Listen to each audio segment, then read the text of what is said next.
Manchester United won, Manchester City won, and despite Manchester City breaking their Community Shield curse and finally taking it on penalties against their bitter rivals, my beloved club, Manchester United, I feel pretty relaxed about the state of things at the moment. I think there was a lot of red flags in that performance, and we'll get into that in a moment. But honestly, I'm so happy with the business that Manchester United have done this afternoon. Not just the signing of De Ligt, which I'll talk about in more detail, but also the signing of Mezraoui after the departure of Wan-Bissaka. Two quick deals in quick succession after selling a player. Who is this club and what have you done with Manchester United? Because this is what I'm talking about. And again, it's not about those individuals. I'll talk about them and make a separate video and just talk about sort of my thoughts around the De Ligt signing, the Mezraoui signing, and where Manchester United are going in terms of the signings they've made so far this transfer window. It's not about the individuals, because these aren't individuals I would have signed personally. It's just the way in which Manchester United are conducting themselves, the way that we're getting our business done quickly, the way that we're negotiating low transfer fees as opposed to overspending, both in terms of the wage structure and the transfer fees. I think Mezraoui and De Ligt, the combined fee up front for both of them is less than 55 million euros, which is just sensational, right? Manchester United are operating very differently behind the scenes as a club. On the pitch, maybe not so much, because today against Manchester City, especially in that first half, it was a difficult watch. I'm not going to lie. There were so many red flags, so many problems that have persisted over the last 18 months. And honestly, it just was a difficult watch, barring the last sort of 5 minutes of the first half where we really started to create a decent amount of chances. It was just a dead game. And considering how weak that Manchester City side was, we were essentially playing against Manchester City's kids and we could not take control of the game in that first half. It was absolutely poor. Same culprits, doing the same old things, same old Manchester United. But the second half was much improved, especially after the introduction of the likes of Garnacho and McTominay into the team. Not saying McTominay had anything to do with us coming back, but after those subs were made, it was a different game. Garnacho is absolutely electric, and he's a player who I am still not quite convinced about. I still have strong doubts about, not necessarily his talent or his future, but just where he is right now as a player. I do think some Manchester United fans overrate him a little bit, and I do think that he shouldn't be starting every single game of the season for Manchester United. I am very concerned about his long-term development, just because I think he's been thrown in the deep end, and I think there is such a gem in Garnacho, but he's not quite ready yet. I think today we saw how Garnacho should be used. As an impact player off the bench who can start the odd cup game here and there, can start the odd league game here and there, but shouldn't be a guaranteed, nailed-on, sure starter for Manchester United if we're serious about progressing as a football club, right? That's how I feel about Garnacho. And today, I can have no complaints about him, and it's very difficult for me to criticize him because he is that guy. He just has this knack of turning up in big moments. He did it a month ago against this very same team at Wembley in the FA Cup final, and again today, he's turning up in a big way against a big team. Granted, we didn't win the game, but it was a good moment for him. Other notable performances, Amad Diallo. He was phenomenal today. He was everything that you want in a Manchester United winger. And throughout the game, I saw someone post on X that Amad has essentially solved all our right-wing problems. And I thought, you know what? That's not a crazy statement. That is not a crazy statement. Yes, it's only pre-season. Yes, it's against the weakened Manchester City side. But many Manchester United fans have been saying this for months. Sunderland fans were saying this for months, that Amad Diallo is a sensational talent. And Manchester United fans specifically, like myself, have been crying out for Amad Diallo to start week in, week out. And we've got a lot of pushback.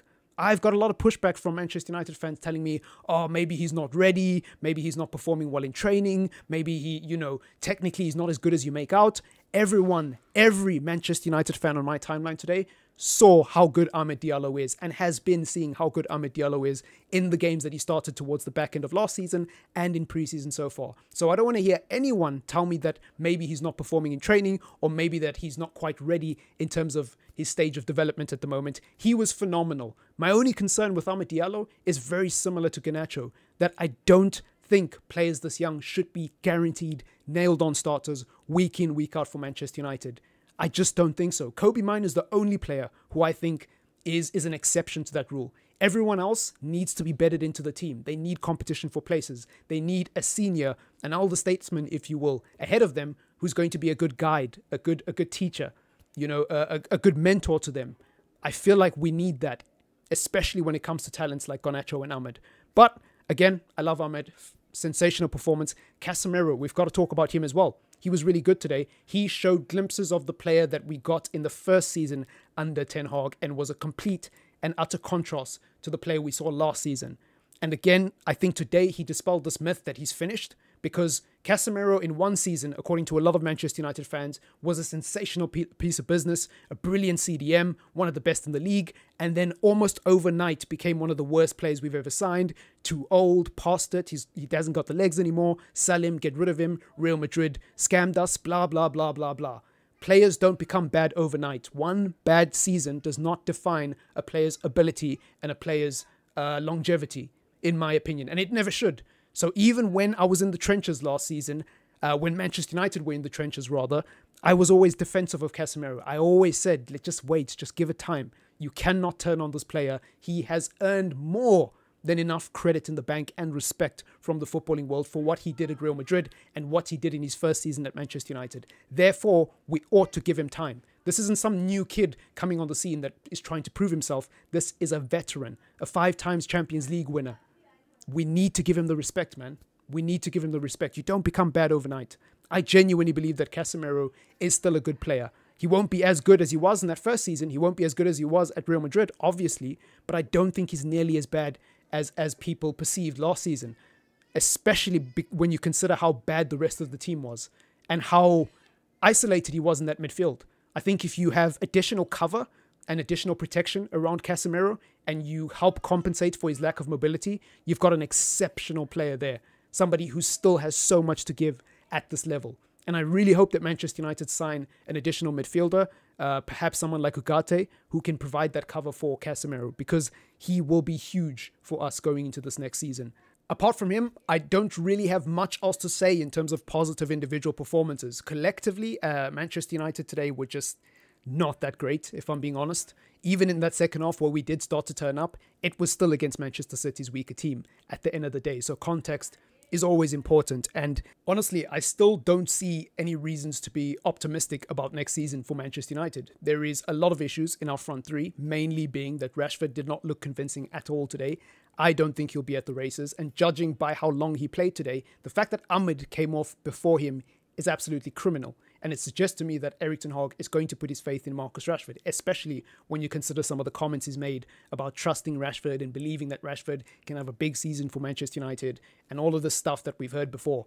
I think he's going to start Rashford practically every game and play every minute that he's fit of the next season, and we're going to be sat here again talking about why Rashford should be dropped for the likes of Sancho or the likes of Ahmed. I think he'll start Garnacho, even when Garnacho looks like he's struggling and he's been running to the ground like he did towards the back end of last season. I still think we're going to have gaping holes in our midfield if we don't sign Ugarte and an additional midfielder to provide cover for Casemiro.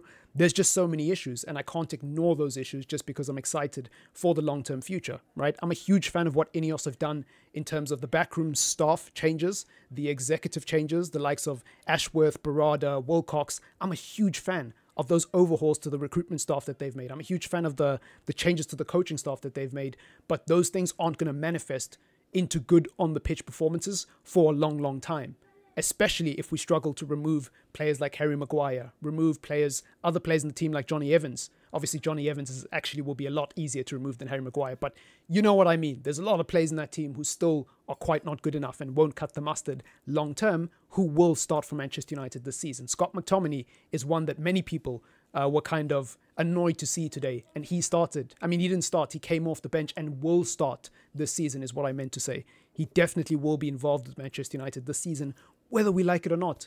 Those are the types of players we need to move on, and those are the types of things or issues that we need to deal with if we want to be a serious football club again. And until we do, I'm not going to be optimistic as a fan. But anyways, it's been your boy Triple M. Let me know what you think in the comments down below. Leave a like on the video if you want to support the channel. And as usual, enjoy the rest of your Saturday evening. Thank you for watching the video. Peace!